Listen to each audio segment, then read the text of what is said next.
Prédica número 2683, dada por el pastor Carlos Astal el sábado 28 de mayo del 2016.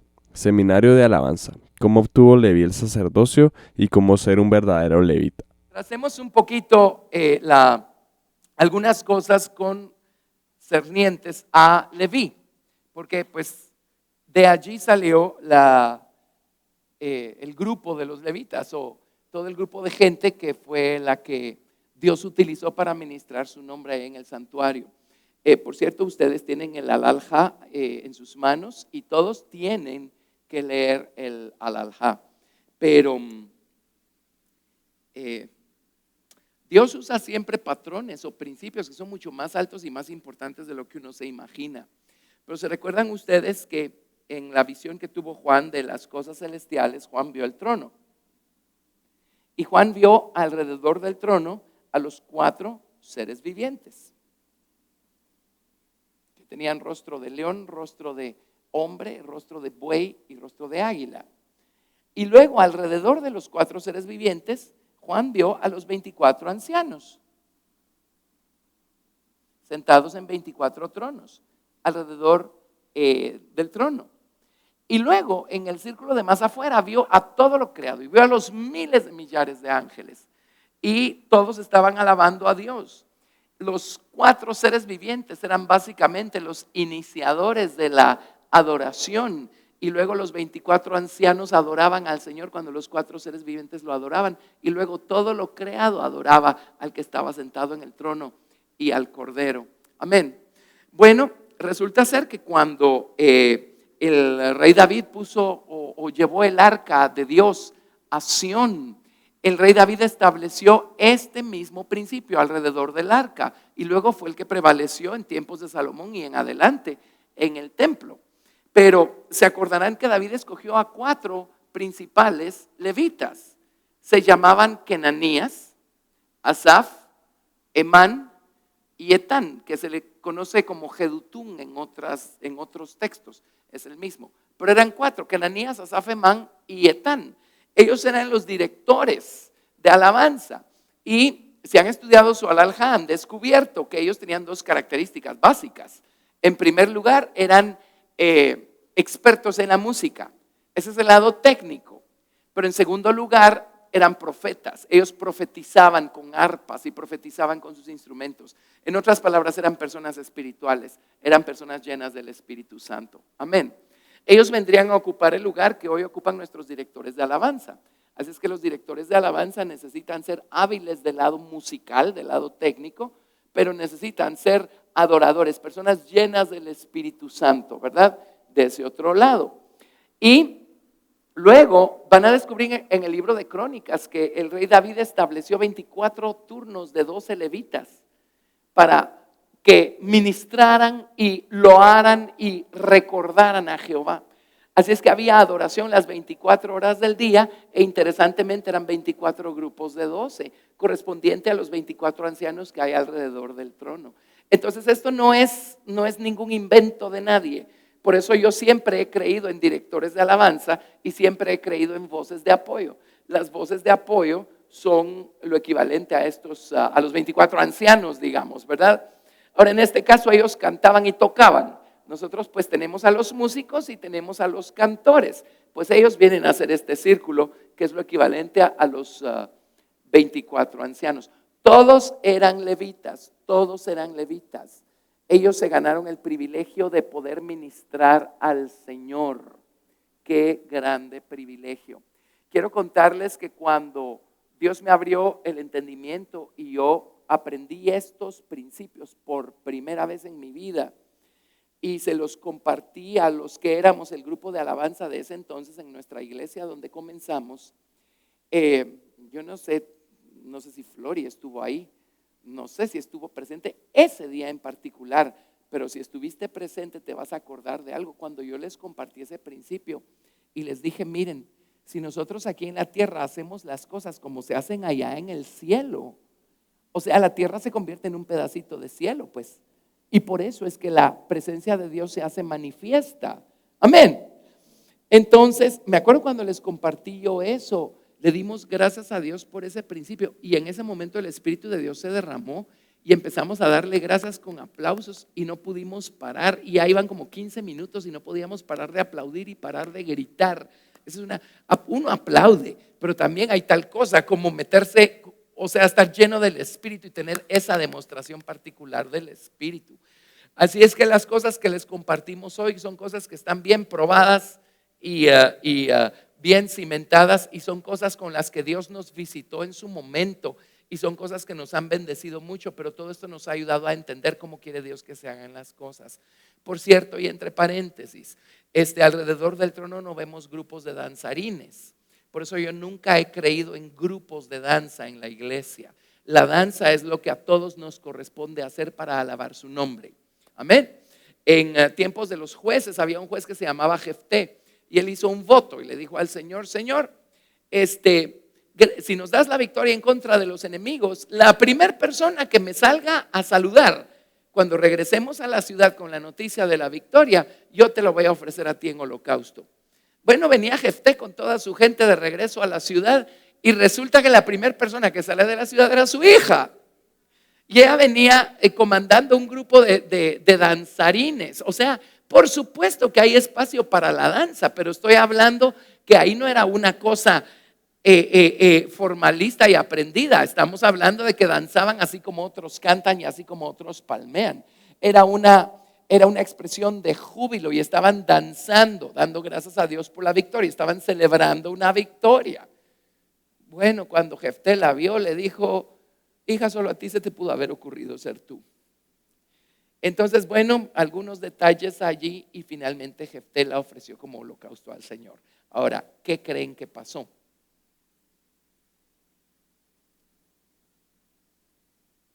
¿Creen que la puso en un altar y la quemó? Por supuesto que no. Dios jamás ha mandado a que pasen esas cosas. ¿Saben qué hizo? La fue a ofrendar, digamos, al santuario, y ella se quedó en el santuario para siempre. Nunca se casó y se dedicó a ministrar al Señor. Y de plano la iban a visitar al santuario sus amigas, porque dice que año con año iban a endechar a Jefté, las doncellas de ahí de la ciudad. Amén. Bueno, de paso, una lección interesante. Pero vámonos a Leví. ¿Cómo se ganó Leví este tremendo privilegio? ¿O cuándo se ganó Leví este tremendo privilegio?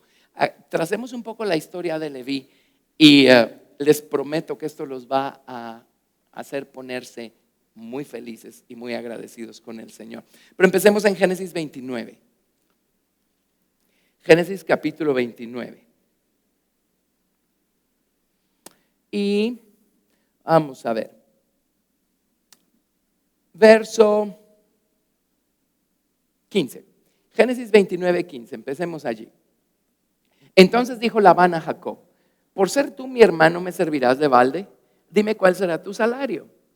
Y Labán tenía 2 hijas. El nombre de la mayor, ella era la primogénito, era Lea.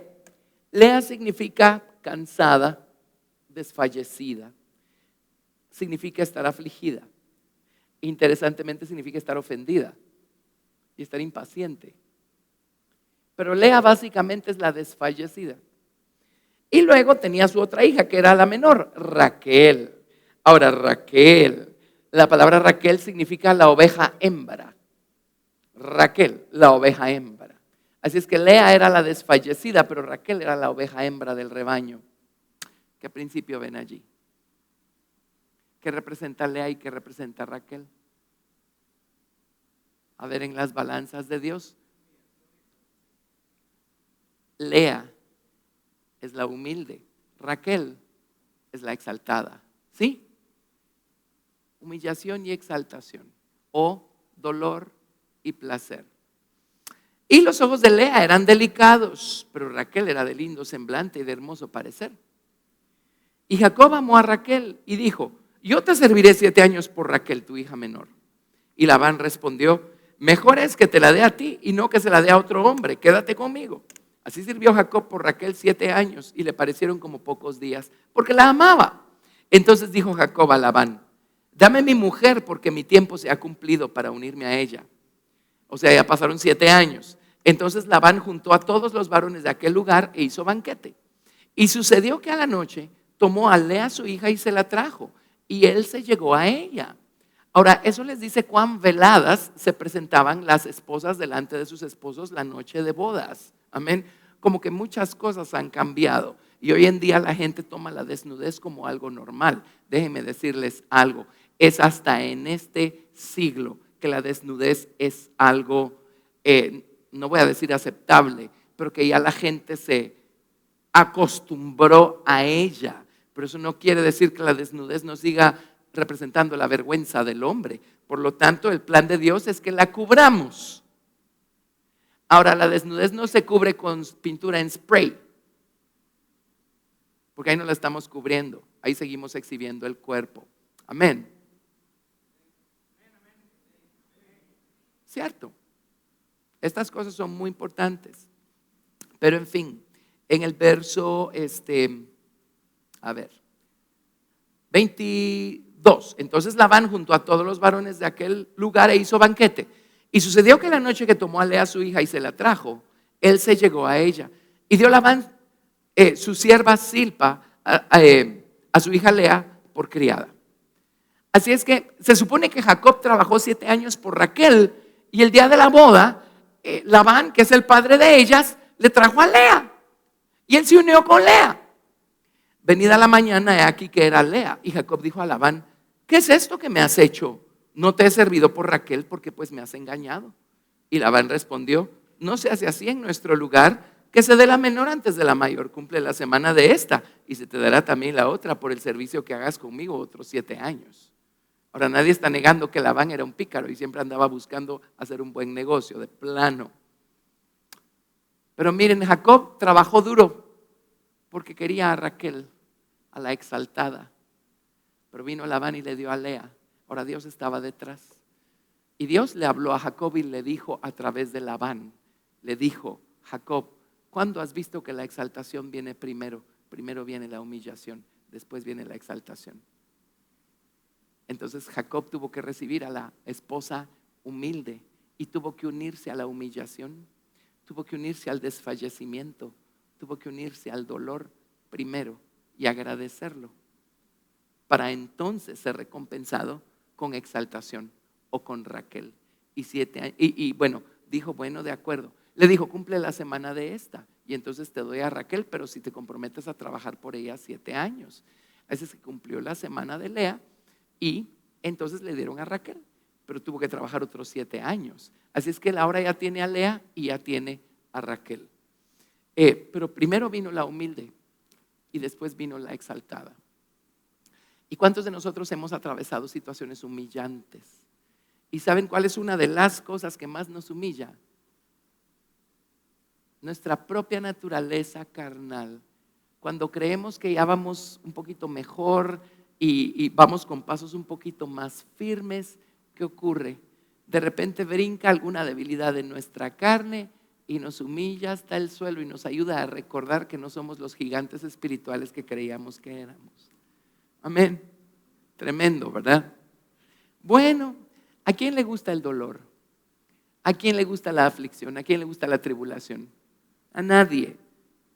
Pero la humillación viene primero, después viene la exaltación. ¿Sí? No estemos buscando la exaltación primero, porque no funciona así. Bueno, el hecho es que en el verso 30, y se llegó también a Raquel y la amó más que a Lea, y sirvió a Labán aún otros 7 años. Ahora oigan esto, verso 31. Y vio Jehová que Lea era menospreciada. La palabra menospreciada es fuerte, en idioma hebreo significa odiada.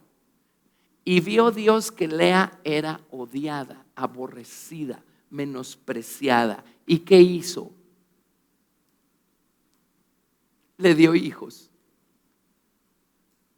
¿Y cuántas veces nosotros nos sentimos menospreciados?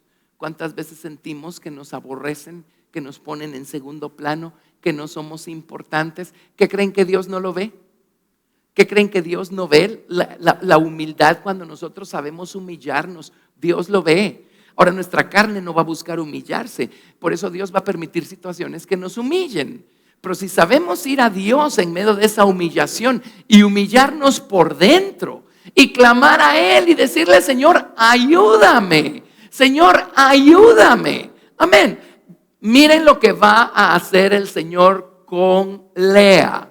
Ahora, estamos empezando, estas son las bases o las raíces. De aquí es de donde parte Leví, de aquí es de donde parten los levitas, de aquí es de donde salen los que van a ministrar al Señor en el santuario.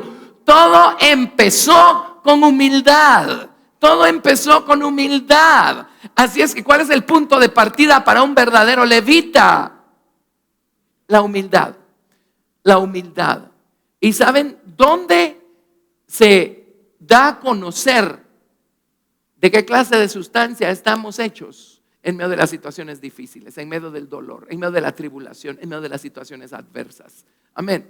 Dios manda situaciones adversas para que podamos ver realmente qué hay dentro y si somos lo que decimos ser y si amamos a Dios como decimos amarlo. Amén. Y muchas veces cuando somos levitas en la casa de Dios, venimos con una arrogancia y con un orgullo, porque a lo mejor soy un buen músico, a lo mejor canto bien, a lo mejor yo toco mejor que tú, a lo mejor yo canto mejor que tú. Y venimos con una arrogancia horrible. Pero estoy tratando de probarles que las raíces de Leví están en la humildad, porque su madre fue la esposa humilde. Están en la humildad. Amén. Y viene una situación difícil. O por ejemplo, como hablábamos al principio, hay una desaveniencia entre un músico y otro, entre un cantor y otro. Bueno, ahí vamos a ver cuántas raíces humildes hay en nosotros. Y si nosotros nos llenamos de orgullo y reaccionamos y a mí nadie me dice nada, entonces ahí no hay levita por ningún lado. No hay un levita por ningún lado allí, ¿sí? El levita se empieza a formar en la humildad. Hemos pasado por situaciones difíciles. ¿Cuál ha sido nuestra reacción? Amén. Estamos pasando por situaciones difíciles. ¿Cómo las tomamos? ¿Cómo las manejamos? ¿Cómo las llevamos a Dios? Entonces dice, verso 31, y vio Jehová que Lea era menospreciada. Y Dios vio cuánto aborrecemos la humildad y el dolor y la aflicción. Los aborrecemos, los odiamos, los menospreciamos. Pero dijo Dios, allí les voy a dar hijos. Allí va a estar el fruto. Amén. Solo tienen que unirse a la humildad y allí va a estar el fruto. Vio Dios que Lea era menospreciada y le dio hijos. Pero Raquel, la exaltada, era estéril. Y pasaron años hasta que Raquel empezó a tener hijos. Fue la última que tuvo hijos, entre ellas dos y sus concubinas. Fue la última. Entonces miren, dice, y vio Jehová, vio. Lo primero que Dios hace cuando nos humillamos es ver. Ver. Dios nos ve cuando nos humillamos. Dios nos ve cuando estamos siendo humillados en medio de situaciones difíciles. Pero aún allí buscamos prendernos del Señor. Buscamos prendernos del esposo celestial. Dios nos ve. Dios vio que ella era menospreciada, aborrecida, odiada. Dice, y le dio hijos. Verso 32, y concibió Lea y dio a luz un hijo y llamó su nombre Rubén. ¿Qué significa Rubén? Viene de roé, ver. Dios me vio, Dios vio mi humildad, entonces me dio un hijo. Dios vio mi humildad y entonces salió el hijo, Rubén. Rubén significa ver, ver.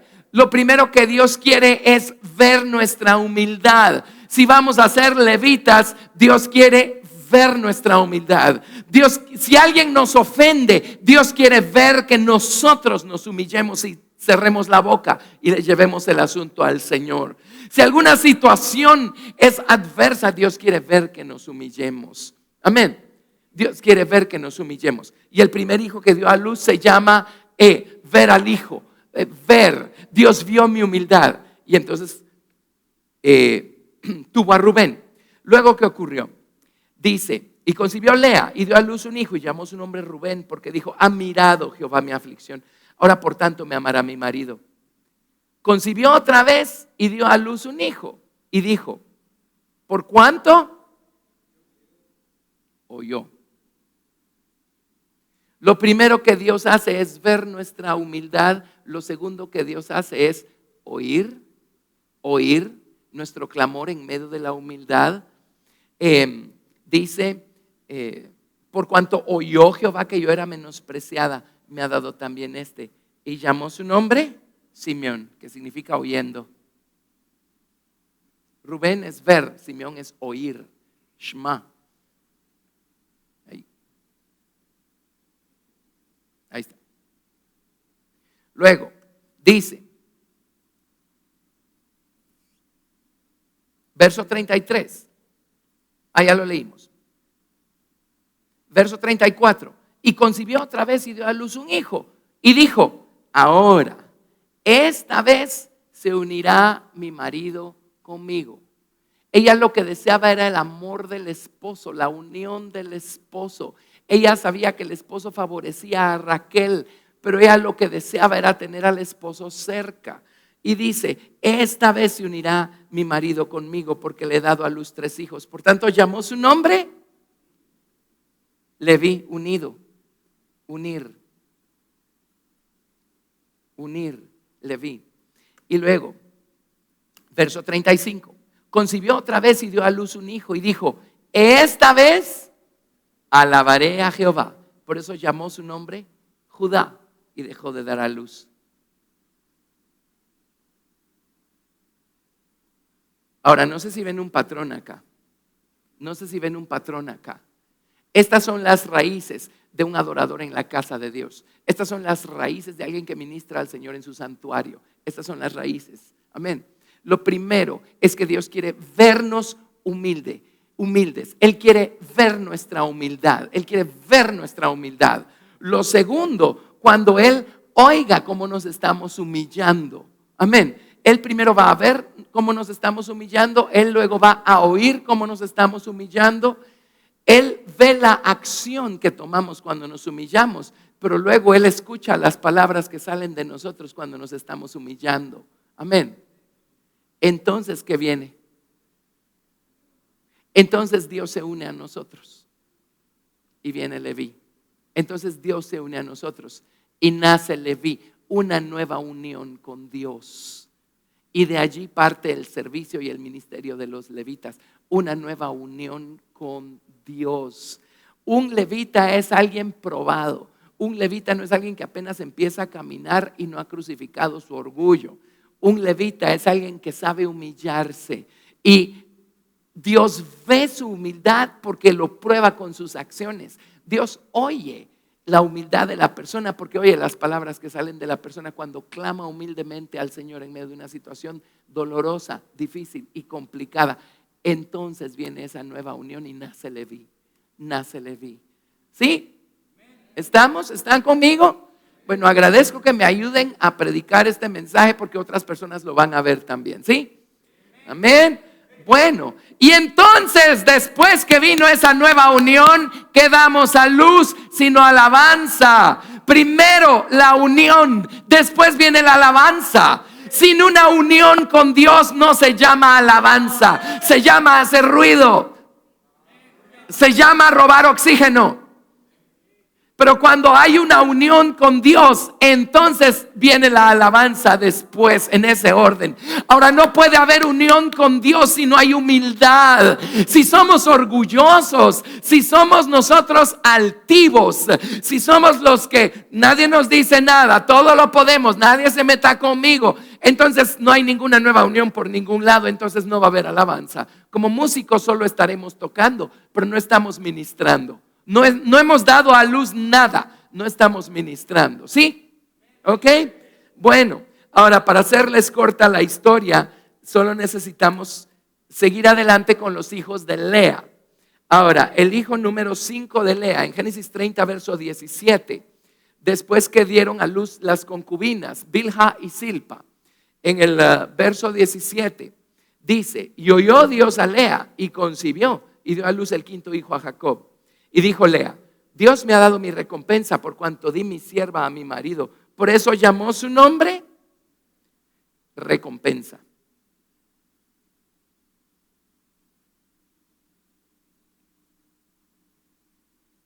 Isaacar, recompensa. Y después concibió Lea otra vez y dio a luz el 6.º hijo a Jacob. Y dijo Lea, Dios me ha dado una buena dote. Ahora morará conmigo mi marido, porque le he dado a luz 6 hijos y llamó su nombre Zabulón, morar. Él va a morar conmigo, morada o habitación. Esos son los 6 hijos varones de Lea. Ella también dio a luz a Dina, ¿verdad? Pero basándonos solo en los hijos varones. Ahora miren, ver y oír cómo nos humillamos va a dar a luz una nueva unión. Dios se va a acercar a nosotros y allí viene Leví. Allí viene Leví. Esa nueva unión es lo que nos da la alabanza. La alabanza tiene su recompensa. Amén. Y entonces moraremos en la casa de Dios por largos días. Ven el principio. Pero lo importante es ver dónde encaja Leví en todo este cuadro. ¿Dónde encaja Leví en todo este cuadro? Cuando hay problemas y situaciones y pleitos entre que los músicos, que los cantores, ahí no hay ninguna raíces de humildad. Entonces solo estamos cantando y solo estamos tocando. Pero cuando nosotros empezamos a dejar que Dios vea nuestra humildad y oiga nuestras palabras humildes en medio de la aflicción, entonces va a venir una nueva unión con Dios y entonces va a brotar la alabanza. ¿Sí? Bueno, ok. Entonces, vámonos por favor a Génesis 34. Génesis capítulo 34. En Génesis 34 hubo una situación bien complicada para Jacob y para sus hijos. Dina, ¿se acuerdan? La hija mujer de Lea, dispuso ir a explorar. Dice, salió Dina, la hija de Lea, la cual esta había dado a luz a Jacob, a ver a las hijas del país. ¿Qué salió a ver? Salió a ver a las hijas del país. ¿Qué salió a ver? ¿Qué salió a ver? ¿Qué salió a ver?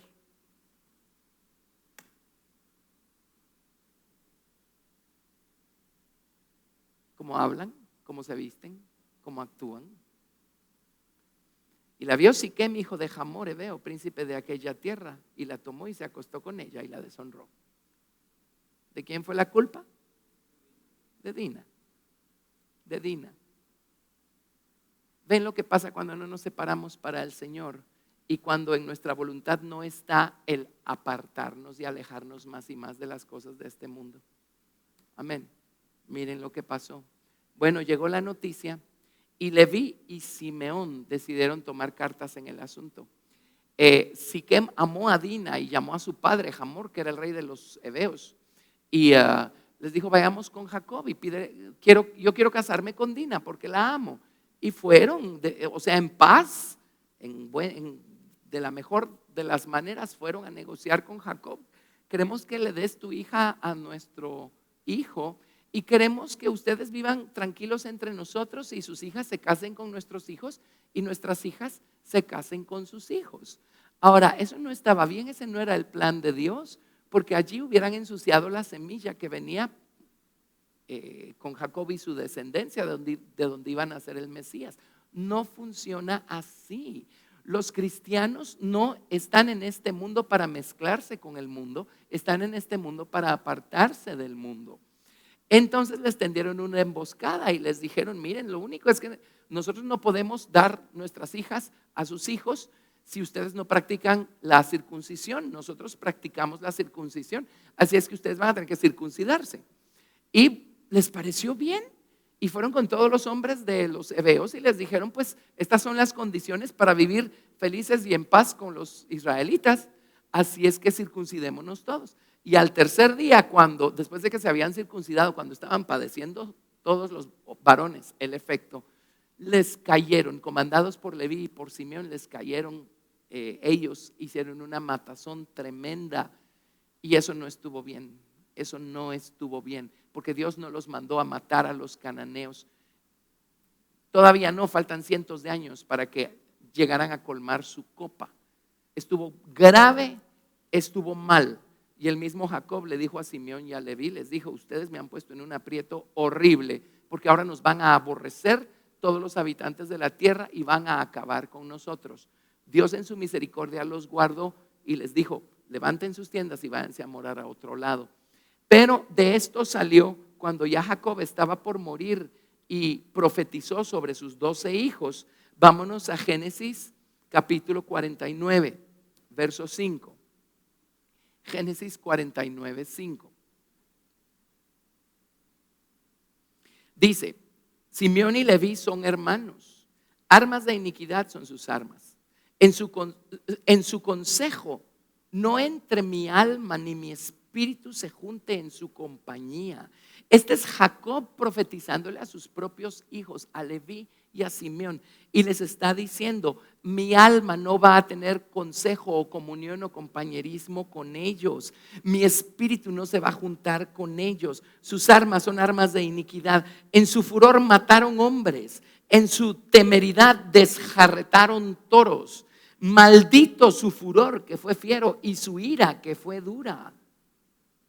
¿Qué hizo Jacob con ellos? Los maldijo por lo que hicieron. Dice: yo los apartaré en Jacob y los esparciré en Israel. Jacob los maldijo por lo que hicieron y les dijo, en esta bendición tornada maldición, les dijo: ellos no van a tener herencia entre sus hermanos, sino que van a tener que vivir regados y esparcidos entre sus hermanos. Y eso era parte de la maldición a causa de estas malas acciones que cometieron ellos. ¿Ven cómo uno es responsable de cosechar el fruto de sus malas elecciones? Ahí no hubo para dónde. Amén. Y Jacob los maldijo. ¿Sabían eso? Jacob los maldijo. Bueno, pero sigamos con la historia. Pasan los años. Y en Éxodo capítulo 32,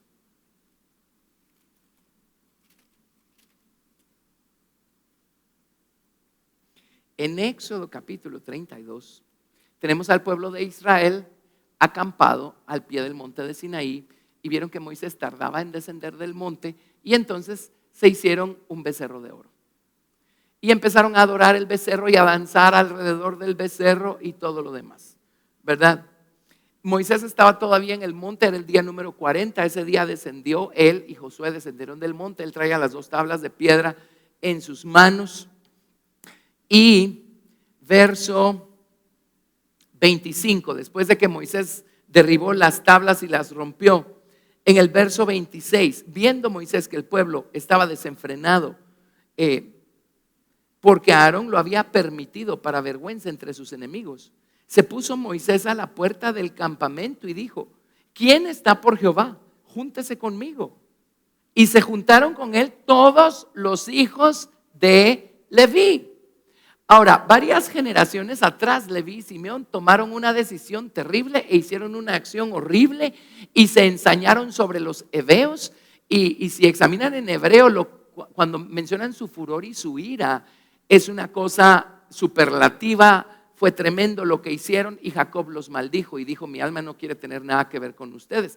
Pero años después, ahora al pie del monte de Sinaí, Moisés dijo: ¿quién está por Dios? Y se juntaron a él los hijos de Leví. Ahora hicieron una buena elección, ¿sí? Ahora hicieron una buena elección. Bueno, verso 27, y él les dijo: así ha dicho Jehová, el Dios de Israel: poned cada uno su espada sobre su muslo, pasad y volved de puerta a puerta por el campamento, y matad cada uno a su hermano y a su amigo y a su pariente. Y los hijos de Leví lo hicieron conforme al dicho de Moisés, y cayeron del pueblo en aquel día como 3,000 hombres. Ellos fueron los culpables de adorar al becerro. Más adelante ya se los he explicado. Lo dice que Dios plagó a los que adoraron al becerro, por eso supieron a quién matar y a quién no. Moisés molió el becerro, ¿se acuerdan? Y lo mezcló con agua y les dio a beber eso. Aguas de celos, lo que significa que se les hinchó el vientre y se les cayó el muslo. Entonces los levitas supieron exactamente quién había sido culpable de adorar al becerro y quién no había adorado al becerro. No importaba si era su papá, su hermano o su amigo. En otras palabras, ellos tuvieron que llenarse de celo por Dios por encima de sus amores y afectos naturales. Su amor por Dios tuvo que ser mayor que su amor por las demás personas. verso 29. Entonces Moisés dijo: hoy os habéis consagrado a Jehová. Hoy os habéis consagrado a Jehová, pues cada uno se ha consagrado en su hijo y en su hermano, para que él dé bendición hoy sobre vosotros. ¿Qué les dijo Moisés? Les dijo: miren, tribu de Leví, yo sé que ustedes lo que obtuvieron cuando Jacob bendijo a las 12 tribus fue una maldición a causa de las malas elecciones de sus padres. Pero hoy tienen la oportunidad de tornar esa maldición en bendición. Hagan la elección correcta. Y si ustedes tienen un amor y un celo por el Señor mayor que su amor por la gente, por los afectos de este mundo, por las cosas de este mundo, si a ustedes no les importa que sea su propio pariente, su hermano, su vecino, si su amor por Dios es mayor que el amor que le tienen a otras cosas y que el afecto que le tienen a otras cosas, ustedes van a consagrarse hoy para Dios y Dios va a tornar esa maldición en bendición, y a partir de hoy ustedes van a ser bendecidos. Si hicieron una mala elección el día de ayer y eso les ha traído las consecuencias, hoy pueden hacer una buena elección y eso va a borrar todas las consecuencias de su mala elección de ayer, y hoy pueden convertir una maldición en una bendición y empezar a cosechar la bendición de sus buenas elecciones. Y si nosotros servimos a Dios como levitas y hemos hecho malas elecciones hasta acá, vamos a cosechar el fruto de nuestras malas elecciones. Solo es cuestión de cuándo. Pero hoy podemos hacer una buena elección y demostrar un amor por Dios mayor que el amor que le tenemos a las cosas de este mundo. Entonces Moisés tiene que haber sabido cuál fue la bendición que Jacob profirió sobre los 12, y a Leví le tocó una maldición porque hicieron una cosa mala. Moisés les dijo: hoy es su oportunidad. Si eligen por Dios, si tienen celo por Dios y lo demuestran, si demuestran un amor por Dios mayor que su amor por todo lo demás, entonces hoy van a ser bendecidos desde ahora y por el resto de su posteridad. Amén. Y Dios los consagró, dice. La palabra consagrar allí significa tener las manos llenas. Hoy ustedes tienen sus manos llenas porque demostraron su amor por Dios. Amén. Y esto significa que ellos van a poder tener sus manos llenas más adelante con todas las ofrendas y con las alabanzas y con todo lo que le van a poder ofrecer a Dios.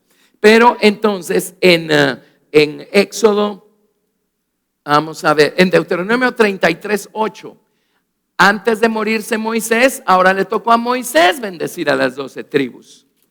¿Se acuerdan pues que Jacob maldijo a Leví? Pero vamos a ver ahora, porque Leví hizo una mala elección, pero vamos a ver ahora que Leví hizo una buena elección. Vamos a ver qué dice proféticamente Moisés sobre Leví. En Deuteronomio 33:8 dice: a Leví dijo: tu Tumim y tu Urim sean para tu varón piadoso, a quien probaste en Masa, con quienes contendiste en las aguas de Meriba, quien dijo de su padre y de su madre: nunca los he visto, y no reconoció a sus hermanos ni a sus hijos conoció, pues ellos guardaron tus palabras. ¿Cuándo fue que no reconoció a sus hermanos y a sus hijos? Allá en el monte de Sinaí, cuando los alanció, si ellos eran culpables de haber adorado el becerro. Dice: pero ellos guardaron tus palabras, cumplieron tu pacto. Ellos enseñarán tus juicios a Jacob y tu ley a Israel. Pondrán el incienso delante de ti y el holocausto sobre tu altar. Bendice, oh Jehová, lo que hicieren, y recibe con agrado la obra de sus manos. Hiere los lomos de sus enemigos y de los que lo aborrecieren, para que nunca se levanten. Y ahora cosecharon una bendición porque hicieron una buena elección y ahora fueron bendecidos. Y la tribu de Leví fue bendecida con el privilegio del sacerdocio. Ellos efectivamente no tuvieron heredad para ellos y sí fueron esparcidos entre sus hermanos, porque entre todas las 12 tribus tuvieron la obligación de darles 48 ciudades con sus ejidos para que los levitas pudieran vivir allí.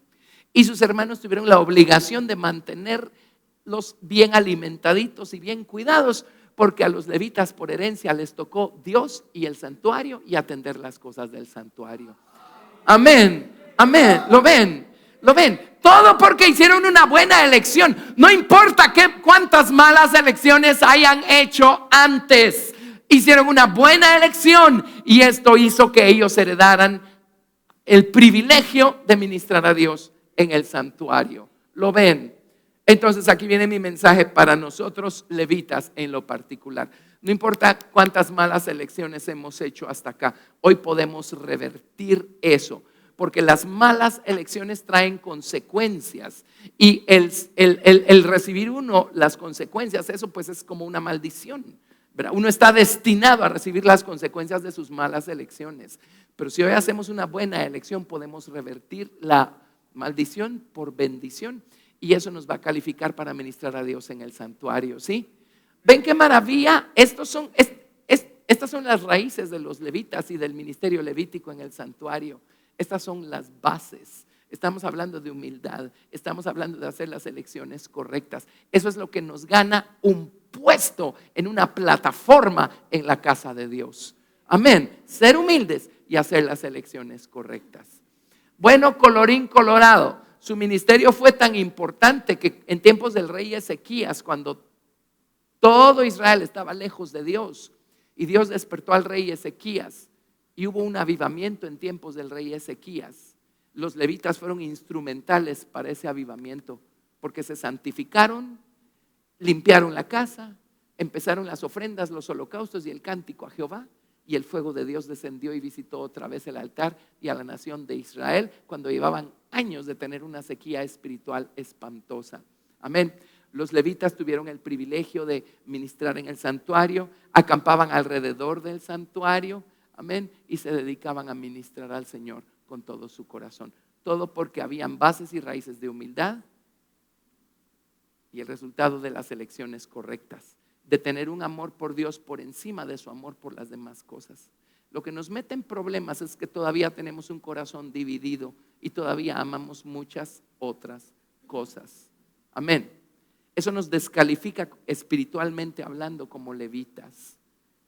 Pero en el momento en el que nosotros demostramos tener un amor por Dios mayor que el amor que le podamos tener a las cosas de este mundo, en ese momento calificamos para ministrar a Dios en su santuario porque hemos demostrado cuánto amamos su nombre por encima de cualquier otro amor con A minúscula que pueda haber en nuestra vida y en nuestro corazón. ¿Sí?